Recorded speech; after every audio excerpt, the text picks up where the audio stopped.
Hello, what's up Jackies? Sekarang kita sudah bersama dengan Suzuki Karimun Wagoneer Stingray tahun 2021. Iya, memang ini namanya di Indonesia adalah Wagoneer GS, tapi gua akan selalu nyebut ini sebagai Wagoneer Stingray karena varian seperti ini kalau di Jepang sana itu namanya Stingray, dan dia merupakan varian Karimun Wagoneer yang paling atas, paling mewah, paling mahal, dan tentunya paling menarik. Penasaran? Dan tentunya dibanding Karimun Wagoneer GL yang pernah kita review punya Bang Dival sebelah sini, model yang ini tuh lebih sporty oriented dan tentunya menawarkan fitur dan lain-lain yang lebih superior. Jadi kayak apa sih Karimun termewah di Indonesia yang kalian bisa beli saat ini? Yuk kita kupas luar dan dalam. Start hearing.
Eksteriornya tampil lebih stylish dibandingkan Wagoneer biasa dengan muka yang berbeda total, kini dengan lampu sipit yang sudah proyektor dan grill kaca yang tampil seperti Wagoneer Jepang.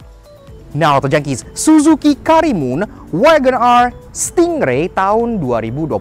Iya, mungkin kalian beberapa ada yang bingung dari tadi gue bilang Stingray apaan sih Stingray gitu kan? Iya, jadi sebenarnya di Indonesia ini tuh mobilnya tuh namanya Karimun Wagoneer GS alias varian flagship dibanding varian GL yang waktu itu pernah kita review punya Bang Dival di sebelah sini. Tapi menurut gue pribadi, ini tuh sebenarnya adalah Wagoneer Stingray karena di Jepang sana memang Wagoneer itu dia tuh kayak ada varian flagship yang berbeda dibandingkan yang varian biasa. Contohnya anggapnya seperti kayak Avanza dengan Avanza Veloz gitu. Untuk si Wagoneer, dia ada Wagoneer yang biasa dan ada Wagoneer Stingray yang lebih sporty, lebih modern dengan interior yang lebih up to date. Dan begitulah, apa aja sih bedanya sama Wagoneer GL yang waktu itu pernah kita review punya Bang Dival gitu kan. So kita bahas eksteriornya dari belakang dulu seperti biasa. Memang overall shape dia tetap mempertahankan bentuk dari sebuah K-car yang dia kotak, kecil, dan tinggi. Sehingga walaupun dari luar compact, tapi dalamnya itu terasa lega. Namun di bagian belakang, memang ubahnya nggak terlalu ketara dengan varian yang GL gitu. Dari atas dia masih gundul seperti ini, tidak ada spoiler, antena pun masih di pilar depan, dan kaca pun masih polos, belum ada defogger, termasuk di sini pun belum ada wiper sama sekali. Dan karena ini, walaupun dia varian yang flagship dari Karimun, tapi dia tetap masih mempertahankan kelas LCGC. Makanya untuk emblem sendiri, dia masih menggunakan emblem yang khusus untuk Indonesia ya, bukan logo Suzuki, tapi logo kayak burung yang lagi pamer ketek kayak gini gitu. Tapi ya nggak masalah, kayak yang gue bilang sebelumnya juga, ini logo tuh udah lebih stylish menurut gue dibandingkan logo Agya yang kayak ayam geprek. Yang salah satu menjadi pembeda di belakang adalah adanya badge GS di bawah Wagoneer itu. Karena kan kalau yang varian bawah kayak Bang Dival itu kan yang GL atau GL gitu ya. Nah, ke bawah lagi, bumper walaupun dia polos dan full body color, tapi ternyata bumpernya berbeda loh dengan yang varian GL. Karena di bagian bawah sini dia tuh kayak ada bentuknya tuh lebih sporty, kayak ada coakan diffuser gini, terus bagian sampingnya lebih ngejebleh, jadi memang tampil sedikit lebih sporty. Walaupun untuk bagian taillight sayangnya dia masih sama persis plug-plug gitu ya. Dia full bohlam, lampu senja, lampu rem di sini, lampu sen di atas, lampu mundur di sini, dan masih kristal multi reflektor biasa. Berlanjut ke bagian side profile, di sini kelihatan banget ya proporsi ala K-car yang masih kental banget di si Karimun Wagoneer Stingray yang satu ini gitu. Door handle dia masih model cepol, sewarna body lagi di sini, dan ada kuncinya juga di bagian sini. Dan bedanya lagi dengan Wagoneer GL, ini udah dapat keyless entry. Ntar gue kasih lihat kuncinya pas di interiornya. Spionnya dia memang sudah bentuk spion yang modern kayak gini ya. Jadi udah body color di sini termasuk udah kelihatan deep gitu. Walaupun ini masih full manual. Jadi untuk pelipatan dia masih model penyet seperti ini, dan untuk pengaturan dia masih model touchscreen. Sama kayak Bang Diva. Lampu sen nggak ada di sini, ditaruh di bagian fender seperti mobil-mobil lawas, tapi ya at least ada, jadi safety-nya udah cukup oke. Masuk bahas bagian kaki-kakinya, di sini juga merupakan salah satu perbedaan yang cukup mencolok antara Wagon R Stingray dengan Wagon R GL. Iya, karena pertama-tama tentunya peleknya dia berbeda total. Ini secara ring 1 inci lebih besar, kalau GL itu kan 13, kalau di sini dia ring 14 inci. Modelnya single tone multi spoke kayak gini, kayak ala-ala Velcrelli gitu ya, cukup oke lah modelnya. Termasuk dia dibalut dengan ban GT Radial Campiro Eco dengan ukuran 17565 R14. Pengereman depan cakram, belakang tromol masih cukup normal di kelasnya, belum ada fancy tech apa-apa di bagian sini, jadi masih bare bones banget. Dan tentunya ngebahas sebuah Karimun Wagon R Stingray nggak lengkap tanpa bahas ubahan terbesar dia dibandingkan dengan varian GL, yaitu bagian muka depannya. Karena bagian depan ini udah berbeda total dibandingkan yang varian GL. Kalau yang GL seperti Bang Diva yang kayak gini, itu kan mukanya tuh friendly, senyum gitu, dengan mata yang terbuka lebar, apalagi matanya kan ada biru-birunya, dijuluki blue eyed boy, kebule-bulean. Jadi memang dibuat friendly gitu. Kalau yang ini karena dia Stingray gitu kan, jadi memang dibikin lebih sporty dengan mata sipit yang seolah kayak pakai kacamata nyambung gitu, kayak shade. Grillnya sendiri yang gua suka, dia tetap mempertahankan layout yang serupa dengan Wagon R Stingray yang di Jepang. Dia pakai perspex kayak gini ya, jadi dia grill tuh bukan kayak bolong-bolong kayak biasa, dia mika, kayak mika lampu kayak gini. Jadi lampunya tuh seolah nyambung dari kanan ke kiri, termasuk logo Suzuki yang floating di sini. Walaupun ini ada yang annoying, ntar kita jelasin kenapa. Lubang aslinya ada di bagian slit di bawah sini, termasuk airdam besar yang ada di bagian bawah. Airdamnya bentuknya pun cukup sporty ya, jadi dia kayak heksagonal gini, dan ada list chrome-chrome di bagian sininya, sama kayak di belakang. Jadi ada kayak desain ala winglet gitu di bawahnya yang bikin dia nggak terkesan bulat, tapi lebih terkesan racing gitu, kayak ada body kitnya. Termasuk fog lamp housing juga berbeda, dia sudah include fog lamp gitu ya. Kalau yang GL kan memang sampai varian gimana pun fog lamp itu opsional, kalau di sini udah standar walaupun dia masih halogen. Dan ada hiasan ring chrome juga di bagian fog lampnya. Headlightsnya juga kayak yang gue bilang, dia sipit dan melebar seolah terinspirasi dari orang yang pakai kacamata yang nyambung dari kanan ke kiri kayak Cyclops gitu ya. Dan di sini ada yang menarik, ntar gue jelasin kenapa. Tapi layout headlampnya udah cukup modern karena dia proyektor halogen di bagian sini, high beamnya terpisah teleskopik di bagian sini, dan lampu senya ditaruh di bagian samping sini, walaupun memang semuanya masih bohlam pijar biasa. Jadi memang harus diakui dengan tampilan depan yang udah jauh lebih striking dibandingkan Wagon R GL biasa, ini jadi terasa lebih JDM dan lebih Jepang gitu untuk sebuah Karimun yang memang CBU India. Dan sekarang gue juga pengen tanya-tanya, katanya di Suzuki MT Haryono yang udah minjemin kita unit yang satu ini, lagi ada promo untuk si Karimun Wagon R ini. Ada apa aja? Nah, oke, sekarang gue udah bareng dengan Mas Riki dari Suzuki Halo, MT Haryono. Gimana kabarnya Om? Baik, alhamdulillah Mas. Nah, terakhir kali kita review apa tuh Mas? S-Cross. S-Cross, iya. Kalau kalian belum nonton, tonton dulu video di bagian bawah sini nih. Ya. Ada S-Cross. Nah, sekarang kita beralih dari S-Cross ke Karimun ya Mas ya? Ya Om. Seperti biasa Mas Riki, pertama-tama mungkin Autojunkies belum ada yang banyak tahu juga. So untuk Karimun sendiri dari seluruh varian, itu variannya ada apa aja dan harganya berapa? Ya, untuk varian tipe Wagon R kita ada 3 Om. Untuk range harga untuk yang blind van itu di 134.500, yang tipe GL manual di 137 jutaan, untuk GL Matic di 147 jutaan, dan untuk GS manual di 156. 156. Kalau yang seperti ini yang GS AMT itu di 164. Tapi tentunya itu masih price list ya Mas ya? Price list, belum dipotong diskon. Nah, tentunya pasti sekarang Autojunkies penasaran pengen nanyain mengenai diskonnya nih Mas. Diskon ini kita tipe GL di 17 jutaan net. GL? GL 17 jutaan ya? 17 jutaan. Kalau untuk yang tipe GS ini di 14 jutaan Om. Oke, jadi memang tipe favoritnya masih yang Ya, GL ya Mas ya? tipe GL. Gimana kalau soal DP Mas? Kita ada DP di bawah 10 juta Om. Untuk varian semua? Varian semua. Dibanding kayak contohnya Ignis atau R3, ini Ya. yang DP-nya paling rendah ya? Paling rendah. Oke, Hampir siap. setara tiket lah Om. Hampir setara carry. Iya. Kalau carry kan 0% ya? Iya. Ada promo apa lagi Mas? Kalau untuk promo sih paling free service, untuk jasanya aja selama 3 tahun aja sih Om. Oke, 3 tahun. Paling aksesoris aja sih. Aksesoris. Kayak kaca film, karpet, terus tatakan plat aja sih. Oh gitu. Cuman kalau untuk aksesoris yang lain nanti bisa konfirmasi ke saya aja. Bisa nego-nego lah ya. Ya, betul. Air misalnya bisa, gitu-gitu. Bisa. Betul banget. Nah, siap. Kurang lebih seperti itu. Nah, kalau misalnya Auto Junkies pengen kontak-kontak untuk nomor telepon dan mungkin Instagramnya ada di mana, Mas?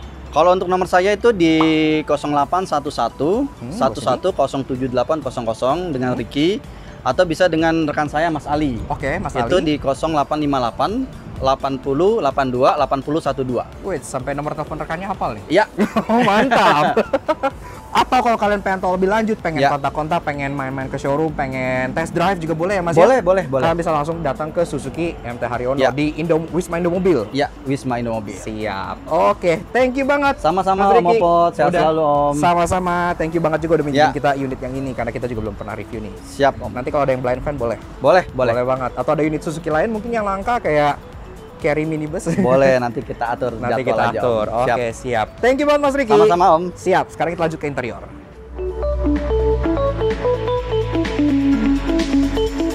Interior walaupun secara bentuk serupa dengan Wagoner biasa, namun kini finishingnya dibuat lebih sporty karena full black, serta head unitnya sekarang double din, jadi lebih lengkap. Nah, Auto Junkies, masuk ke bagian interior, kalian disambut oleh pintu yang beratnya cukup enteng untuk sebuah Indian steel, dan di sini sendiri buka pintunya memang tergolong cukup lebar, hampir 90 derajat, jadi openingnya pun cukup luas gitu ya. Masuk. Nah, begitu juga interior dari si Suzuki Karimun Wagoner Stingray tahun 2021. Sebelum kita bedah fitur dan desain dan lain-lain, seperti biasa kalau kalian suka dengan karya kami, kenapa nggak kalian support kami dengan cara klik tombol like di bawah dan juga klik tombol merah itu racing untuk subscribe ke channel Laknats Auto Junkie. Jangan lupa nyalain notifikasinya supaya kalian nggak pernah ketinggalan video dari kami, dan juga main-main ke Instagram kami di sebelah sini @laknats_aj. Seperti itu.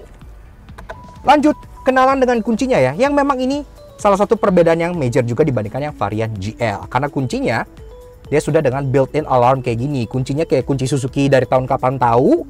Jadi dia yang batang di sini, bulat, ada logo Suzuki, dan di baliknya, lock dan unlock, udah seperti itu aja. Dan tentunya, kita pengen dengar juga suara mesinnya kayak apa. Apakah sama dengan varian yang non-Stingray? Foot on the brake, karena kayak yang kita bilang waktu itu pas di bagian interestingnya, kalau kalian pengen starter mobil ini, itu kayak mobil Eropa, harus tahan rem. Iya, so kita startup dulu.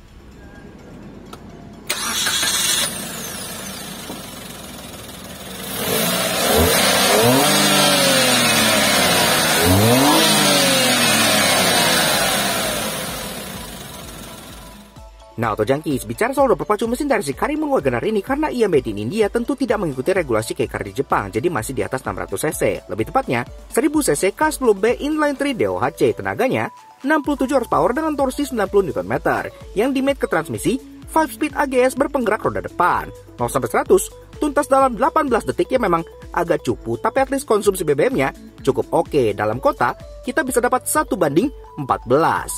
Oke lah untuk daily commuter.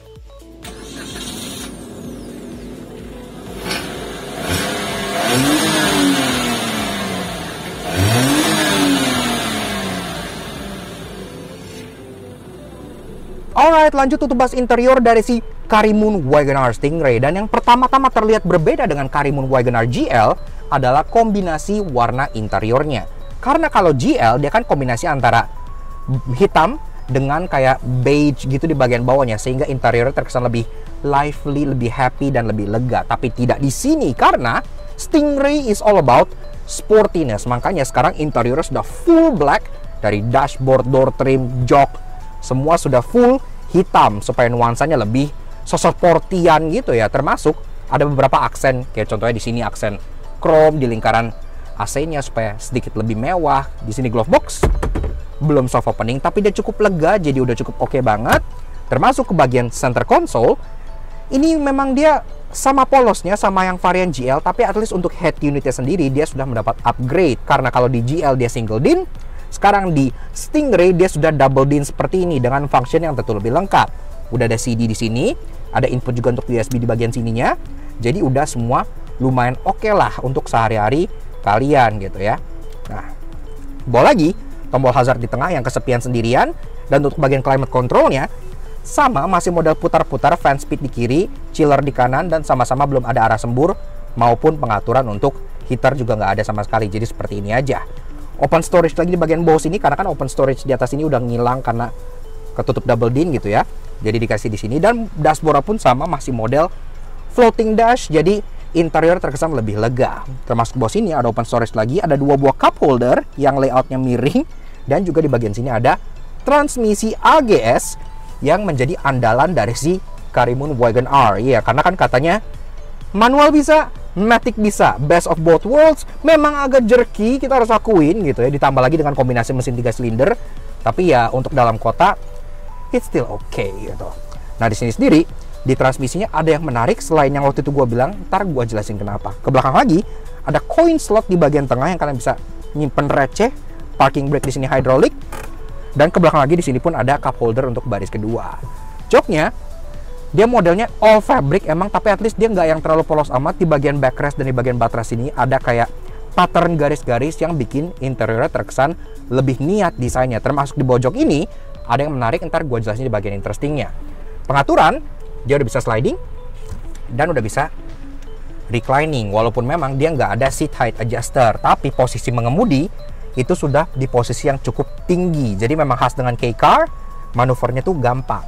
Setir full poliuretan, tapi memang setirnya berbeda dengan yang varian GL karena ada aksen silveran di bagian kanan dan kirinya sini gitu ya. Klaksonnya suara seperti ini masih harus diganti, dan di kolong sini memang ada coakan untuk kayak adjust kayak tiltnya gitu ya, tapi di sini tidak ada. Jadi memang setirnya tuh fix gini aja, nggak bisa kalian atur lagi.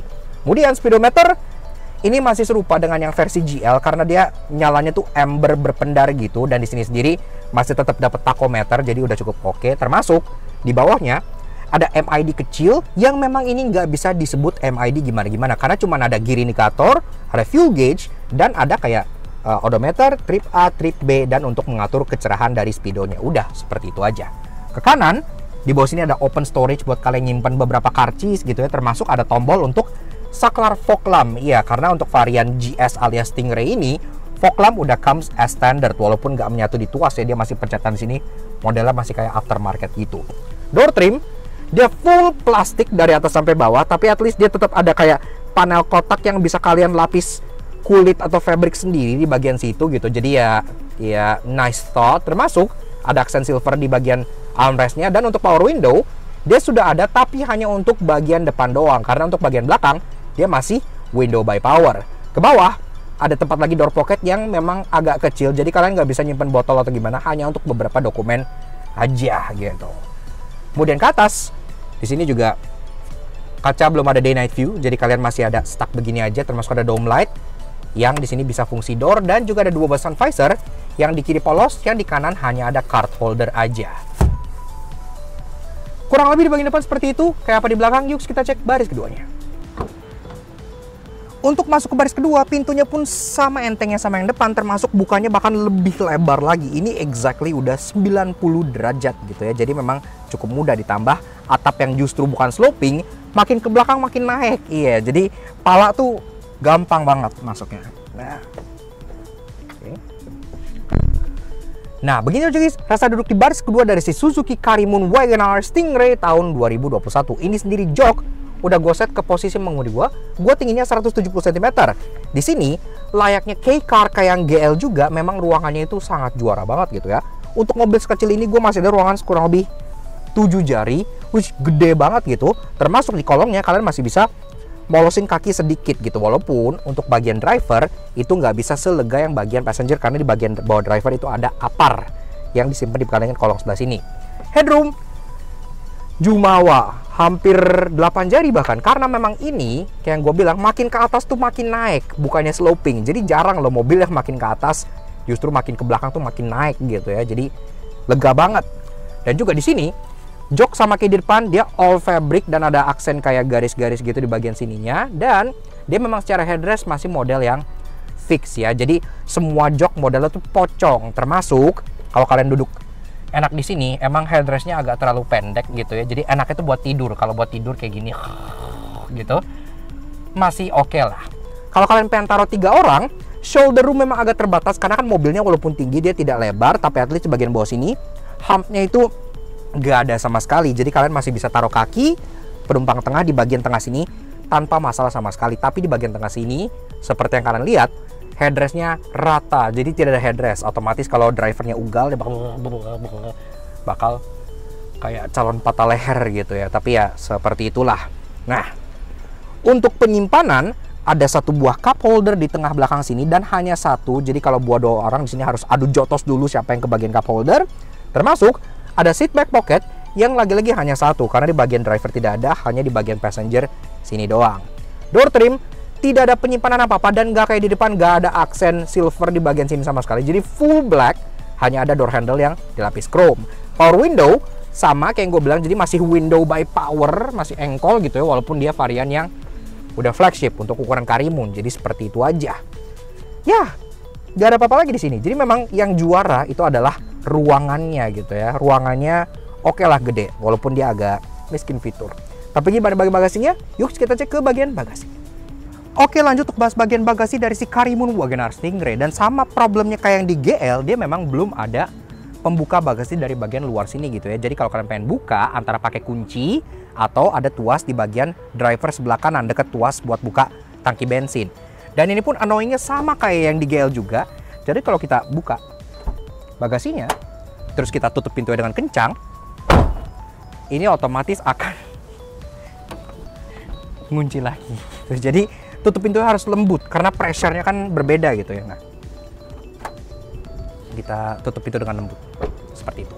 Nah, kalau udah tetap ada grab buat buka di bagian sini, jadi kita tarik ke atas. Dan di sini secara ruangan memang untuk ukuran yang kompak lagi-lagi mengejutkan gitu ya, karena Formula K Car ini bagasinya tuh nggak bisa dibilang sempit-sempit amat. Masih ada 2 jengkal di sini, dan kalau kalian pengen taruh belanjaan harian, gym bag, golf bag itu masih muat tanpa masalah. Bahkan koper medium 1 itu masih bisa kalian taruh di bagian belakang sini gitu ya. Tapi kalau koper large memang nggak muat. Di bawah sini masih ada false floor yang bisa kita buka untuk memperlihatkan spare tire yang masih stylish, dan ini spare tire ukurannya tuh sama seperti ukuran standar dari Wagon R yang GL karena dia ring 13 inci dengan ban Campiro Eco 14580 R13. Bagian kanan tempat penyimpanan dongkrak udah rapi, ada styrofoam juga sebagai pengedap suara, dan di sebelah kiri ada open storage dari styrofoam yang sekarang gue lagi pakai buat nyimpen cover jok di bagian sini. Seperti itu. Di sini juga kalau kalian butuh ruang lebih besar, jok baris kedua masih bisa dilipat, namun memang dia bench seat, jadi dia nggak split gitu ya, langsung di satu diturunin, dan via latch di sini bisa langsung ditarik, turunin gitu aja. Jadi cukup mudah banget. Termasuk kalau kalian udah turunin di sini, kalau kalian pengen taruh koper large 3 gitu ya, masih muat karena volumenya langsung meningkat signifikan. Namun memang ini ada hump di bagian sini yang agak-agak tebal. Jadi kalau kalian pengen slide item ke depan itu nggak bisa langsung, harus kalian angkat dulu. Termasuk di belakangnya juga ada load lip juga di bagian sini. Jadi kalian kalau pengen tarik barang lagi-lagi harus diangkat sedikit baru kalian tarik, nggak bisa langsung dimolosin gitu aja. Dan sisanya dia memang nggak ada fitur apa-apa lagi, nggak ada lampu, nggak ada hook tethering point, nggak ada 12 volt socket. Ya udah polos gini aja gitu ya. Jadi memang agak-agak tidak ada fiturnya, tapi secara ruangan Formula K Car terbukti praktikal.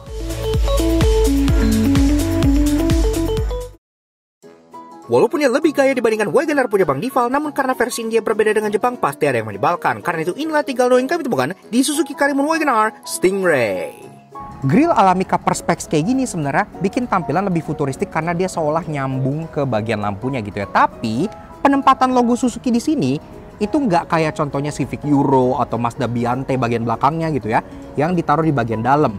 Dia ditempel di mika depannya. Otomatis karena bagian belakangnya ini chrome, itu kalian bisa ngelihat kayak lem dan baut yang ada di balik badge-nya ini gitu. Jadi kelihatannya tuh kayak agak kotor gitu. Sebenarnya tuh ada satu panel yang mereka tuh bisa banget ngasih aksen, yaitu panel yang di sebelah sini ya. Ini ada panel yang kalau mereka kasih silver lebih bagus karena matching sama sini, matching sama yang ada di door trim sini gitu ya. Atau misalnya kasih karbon panel atau brush aluminium atau gimana kayak. Di Jepang sana, salah satu pembeda terbesar antara Wagon R biasa dengan Wagon R Stingray itu adalah adanya paddle shift untuk varian Stingray. Karena kan Stingray marketingnya itu lebih ke arah kayak sporty, lebih agresif, lebih kayak buat driver oriented gitu ya. Makanya dikasih paddle shift. Di sini antara GL dengan GS alias Stingray-nya sini itu tetap nggak dikasih pedal shift gitu ya, karena kan ini Wagoner yang versi India. Jadi sayang banget untuk faktor keasikan berkendara antara GL dengan Stingray itu nggak ada bedanya. Namun tenang, karena sebagai LCGC ala K-Car paling keren di Indonesia saat ini pasti punya banyak hal menarik. Karena itu inilah 3 interesting yang kami temukan di Suzuki Karimun Wagoner Stingray. Fun fact, si Suzuki Karimun Wagoner GS alias Stingray versi Indonesia merupakan mobil LCGC atau salah satu mobil termurah di Indonesia yang secara bawahnya sudah menggunakan headlight projector. Iya, kalian boleh cek database harga mobil di Indonesia. Kalau kalian lihat, di sini tuh ada strap yang kalian bisa tarik untuk nge-reveal sebuah tempat penyimpanan tersembunyi yang gede banget. Gue bilang ini gede banget karena kayak sepatu gitu masih masuk, atau kayak netbook yang kecil itu juga masih masuk ke sini. Dan kalau kalian pengen bawa keluar, ini udah ada handle-nya, tinggal kalian tarik aja, langsung bisa dicopot dan kalian bawa keluar buat bawa apapun bisa gitu, atau buat dibersihin segala macam gitu. Pas di review Wagoner GL kayak yang punya Bang Dival, itu kan gue udah ngomong interestingnya adalah salah satunya kalian harus tahan rem kalau kalian pengen nyalain mobilnya. Itu safety feature milik kayak yang Eropa gitu ya. Ternyata ini tuh ada yang lebih menarik lagi. Ini kan modelnya gate shifter kayak gini dan kalian bisa langsung masukin D gitu kan. Tapi kalau kalian masukin D langsung tanpa nginjek rem, dia akan berkedip di N-nya di speedometer sebelah sini dan akan ada muncul tanda yang orang nginjek rem gitu. Jadi kalau kalian masukin D terus kalian gas, dia nggak akan mau jalan, otomatis kalian harus balikin lagi ke N, kalian injek rem dulu, kalian pindahin ke D lagi, baru dia mau masuk ke gigi 1 gitu. Jadi kalian nggak perlu khawatir misalnya kalian lagi berhenti, terus anak kalian bocah, pindahin ini ke D, terus langsung nyelonong gitu ya. Nggak bisa, karena harus nginjek rem dulu. Yaks, oke. Nah, jadi kurang lebih begitu aja guys. Sedikit fun impression kita mengenai Suzuki Karimun Wagoner Stingray tahun 2021. Iya, kalian mungkin terus ngomong ini GS bang, ini GS bukan Stingray, but I don't care. Karena di mata gua, ini adalah sebuah Karimun Stingray sesuai yang ada di Jepang sana. Walaupun memang harus kita akui, dibanding Karimun Stingray yang ada di Jepang, ini masih berasa Indianya gitu ya. Jadi masih beberapa hal tuh ada yang sedikit off, tapi ya nggak masalah. Ini tetap merupakan Karimun paling mewah dan paling mahal yang kalian bisa beli di Indonesia. Sehingga kalau kalian pengen Karimun yang paling flagship, ini adalah pilihan dari kalian gitu. Termasuk yang tadi gue bilang, tadi kan Mas Ricky udah jelasin gitu ya, promonya apa aja segala macam untuk si Karimun, mulai dari yang blind fan, yang GL sampai yang GS alias Stingray yang seperti ini gitu ya. Makanya kita juga pengen kasih special thank you dan shout out ke Mas Ricky dari Suzuki MT Haryono yang udah minjemin kita si Suzuki Karimun Wagoner Stingray ini untuk kita ulas di Laknat Soto Junkie. Kalau kalian tertarik, pengen nanya diskon, pengen test drive, atau langsung pengen DP, kalian bisa kontak aja Mas Ricky yang kontaknya di bagian bawah sini. Atau Mas Ali juga bisa gitu ya, rekannya Mas Ricky juga, atau langsung kontak ke Instagramnya sebelah sini. Seperti itu, karena promonya lagi menarik, termasuk kalau kalian pecinta Karimun dan K-Car, kedepannya Wagoner itu sudah akan discontinue di Indonesia. Jadi nantinya akan digantikan oleh mobil yang ini, iya, akan digantikan oleh Espresso. Jadi kalau kalian yang pecinta K-Car, this is your last chance untuk meminang Karimun baru di Indonesia. Seperti itu. So thank you banget Mas Ricky, dan tentunya thank you banget Suzuki MT Haryono, dan tentunya thank you banget ke kalian semua udah nonton. Kalau kalian suka dengan karya kami, kenapa kalian support kami dengan cara subscribe ke YouTube channel kami di Laknat Soto Junkie. Kepoin juga sosial media kami untuk Instagram kami di Laknat Soto Junkie sebelah sini, supaya kalian selalu up to date dengan info-info yang kita sajikan, mobil-mobil review kita, dan tentunya bisa update dengan jokes dan fun fact otomotif yang pastinya akan menghibur hari-hari kalian. Oke, sekian aja untuk si Suzuki Karimun Wagoner Stingray, not GS, but Stingray. We'll see you guys again in the next video. Ride safe and Godspeed.